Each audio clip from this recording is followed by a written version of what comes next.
Japan वो कारनामे करने जा रहा है जो आज तक जापान ने कभी भी नहीं किया, क्योंकि जो जापान अभी तक फाइटर जेट और मिसाइल जैसे हथियारों से दूरी बना रहा था, अब वही जापान डिफेंस प्रोडक्शन इंडस्ट्री में कूद चुका है और खासकर जापान फाइटर जेट्स के प्रोडक्शन पर ध्यान दे रहा है, जिससे अब भारत और जापान के पुराने और मजबूत रिलेशन का फायदा भारत को मिलने जा रहा है। दरअसल हाल ही में खबर निकल कर आई कि जापान ने अपनी रक्षा नीति में बड़ा बदलाव करते हुए फाइटर जेट्स यानी कि लड़ाकू विमान दूसरे देशों को बेचने का फैसला लिया है, जिसमें जापान की ओर से भारत को डिस्काउंटेड प्राइस में फाइटर जेट्स मिलने वाले हैं।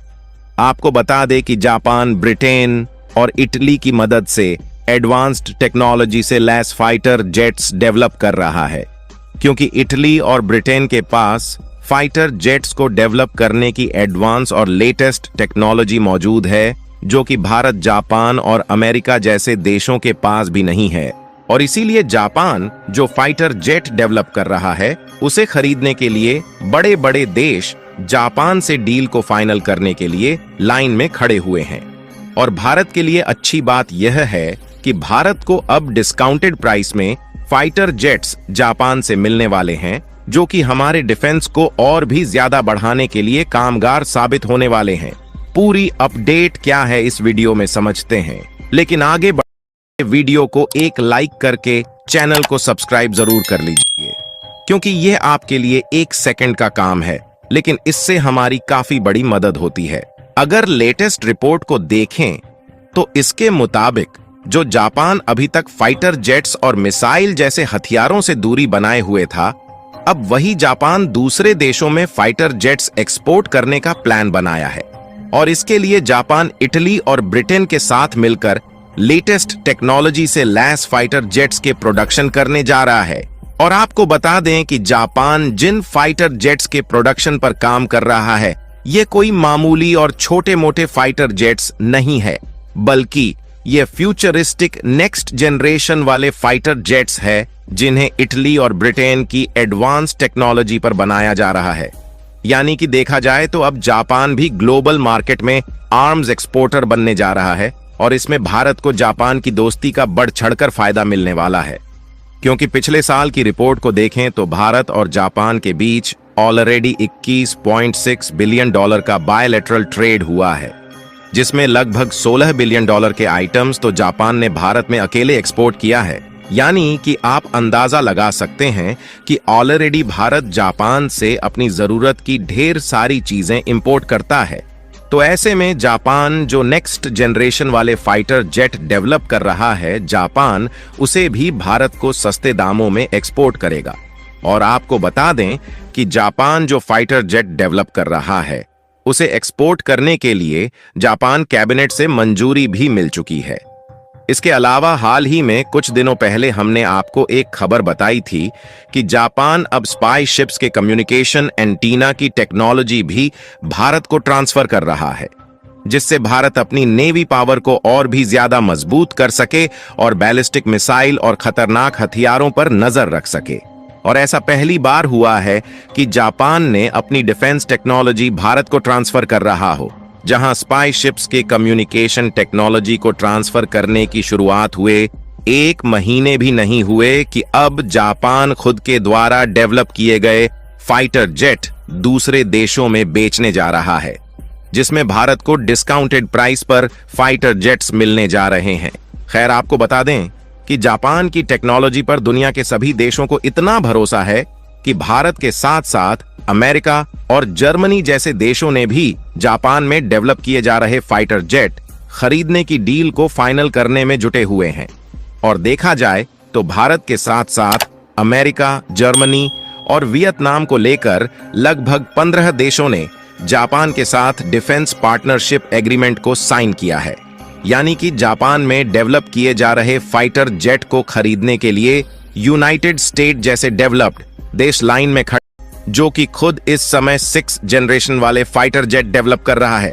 और हैरानी वाली बात यह है कि यह जो फाइटर जेट है, इन्हें एआई की टेक्नोलॉजी से भी लैस रखा जा रहा है, जिसकी यही क्वालिटी अन्य देशों के फाइटर जेट से यूनिक बनाती है। और इसका अंदाजा आप इसी से लगा सकते हैं कि ये फाइटर जेट कितने ज्यादा पावरफुल और स्मार्ट है, जो कि भारत के लिए काफी ज्यादा इंपॉर्टेंट है। और यह भी उम्मीद जताई जा रही है कि जापान सबसे पहले जो फाइटर जेट डेवलप करेगा वह भारत को ही एक्सपोर्ट किया जाएगा, क्योंकि हिंद प्रशांत क्षेत्र में चीन के आक्रामक रवैये पर भारत हमेशा आपत्ति जताता रहा है। और हाल ही में विदेश मंत्री एस जयशंकर ने चीन पर निशाना साधते हुए कहा था कि हिंद प्रशांत क्षेत्र में शांति और स्थिरता के लिए जापान भारत एक स्वाभाविक साझेदार देश है। और वैसे भी इस क्षेत्र में चीन के बढ़ते दखल को देखते हुए भारत और जापान ने हमेशा साझा विचार व्यक्त किया है। तो ऐसे यह कहना गलत नहीं होगा कि हिंद प्रशांत क्षेत्र में स्थिरता के लिए भारत जापान का मजबूत संबंध भारत और जापान के बीच फाइटर जेट की डील के लिए महत्वपूर्ण भूमिका निभा सकता है, क्योंकि अगर जापान भारत को फाइटर जेट देता है तो भारत और जापान मिलकर इस क्षेत्र की आसानी से रक्षा कर सकेंगे। यही नहीं, इसके अलावा करेंटली जापान में जो फाइटर जेट इस्तेमाल किए जाते हैं वह फाइटर जेट्स भी भारत में एक्सपोर्ट होने की उम्मीद जताई जा रही है, क्योंकि जापान भले ही डिफेंस के इक्विपमेंट और उसकी टेक्नोलॉजी दूसरे देशों को नहीं देता, लेकिन इसके प्रोडक्शन के मामले में जापान अन्य सभी देशों से कई गुना आगे है, क्योंकि फाइटर जेट के कुछ इक्विपमेंट ऑलरेडी जापान अमेरिका की कंपनियों के साथ मिलकर डेवलप करता है। और यदि जापान के द्वारा डिफेंस एक्सपोर्ट के मेन रीजन की बात की जाए तो अब जापान भी ग्लोबल मार्केट में अपनी डिफेंस इंडस्ट्री को बढ़ाना चाहता है, जिससे जापान के इकोनॉमी और इंफ्रास्ट्रक्चर डेवलपमेंट की रफ्तार पहले से और ज्यादा हो सके। और जापान की इकोनॉमी में भी इससे एक बड़ा बूस्ट देखने को मिलने वाला है। और जापान की डिफेंस इंडस्ट्री की पहचान भी भारत, अमेरिका और वियतनाम जैसे देशों में बनने जा रही है। लेकिन इसके अलावा भी जापान का दूसरे देशों में हथियारों को एक्सपोर्ट करने का एक बहुत बड़ा कारण है, क्योंकि देखा जाए तो दूसरे देशों में हथियारों के एक्सपोर्ट करना जापान के संविधान के भी खिलाफ है। लेकिन इसके बावजूद भी जापान अपने संविधान के खिलाफ दूसरे देशों में हथियारों की सप्लाई करेगा। जापान ने बढ़ते क्षेत्रीय और वैश्विक तनाव, खासकर पड़ोसी चीन के बढ़ते रवैये के कारण जापान ने तेजी से नियंत्रण मुक्त करने के लिए कदम उठाए हैं, क्योंकि जापान नहीं चाहता कि चीन दूसरे देशों में कब्जा करके अपना प्रतिनिधित्व जमाने का प्रयास करें। इसीलिए जापान केवल उन्हीं देशों को फाइटर जेट और हथियारों की सप्लाई करने वाला है जिनके साथ जापान के रिलेशन काफी अच्छे हैं,